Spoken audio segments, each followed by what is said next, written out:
17 জুলাই 2024 সালে রাতের বেলায় বাংলাদেশে জুলাই গণ অভ্যুত্থানের প্রেক্ষাপটে ইন্টারনেট শাটডাউন করে ম্যাসিভ ক্র্যাকডাউন করা হয়। তো আজকে সেটা we are marking 1 year of that. এবং এই দিনে আমরা শপথ নিচ্ছি যে আমরা আমাদের সরকার কিংবা ভবিষ্যতের কোনো সরকার বাংলাদেশে ইন্টারনেট শাটডাউন করবে না, এবং এই মেসেজটা আমরা কমিউনিকেট করতে চাই।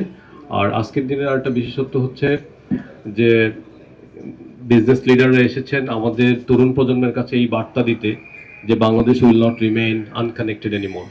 আর আজকে যেহেতু স্টারলিংকের উচ্চ পর্যায়ের ম্যানেজমেন্ট এখানে এসেছেন, তারা তাদের মাধ্যমে বাংলাদেশে আজকে তারা ফর্মাল লঞ্চিংটা করলেন। এর আগে একটা সফট লঞ্চ হয়েছে, সেটা আপনারা জানেন যে অর্ডারটা নেওয়া হয়েছে, কিন্তু এখন কিটগুলো ডিশগুলো ডেলিভার দেওয়া শুরু হচ্ছে আর কি। So this is a official formal launch you can say. যেহেতু একটা এডিশনাল রাউটার আছে এবং একটা ডিশ আছে, তো সেই জন্য এটার দামটা একটু বেশি পড়ছে। কারণ হচ্ছে আপনার হাতে যে মোবাইলটা আছে সেই মোবাইলটার দাম অনেক ক্ষেত্রে এর চেয়েও বেশি। তো স্টারলিংকের মডেলটা হচ্ছে যে আমাদের যে কমিউনিটি সেন্টার আছে, গ্রোথ সেন্টার আছে, আমাদের বিভিন্ন হাট বাজার আছে বা কোওয়ার্কিং যে আছে, তারা একটা ডিশ ব্যবহার করে তারা নিজেরা লোকাল একটা নেটওয়ার্ক তৈরি করতে পারবেন, ইন্টারনেটটা শেয়ার করতে পারবেন। সো এটা আমি মনে করি না যে একেবারে ব্যক্তিকেই ইউজ করতে হবে। ইমাজিন বাংলাদেশের বহু রিমোট মোবাইল টাওয়ারে যে পরিমাণ টোটাল ইফেক্টিভ ইন্টারনেটটা দেওয়া হয়, স্টারলিংকের একটা ডিশ এককভাবে সেই 300 থেকে 500 Mbps স্পিড দিতে অফার করতে পারে, এবং যেটা অনেকের মাধ্যমে শেয়ার করতে পারবে।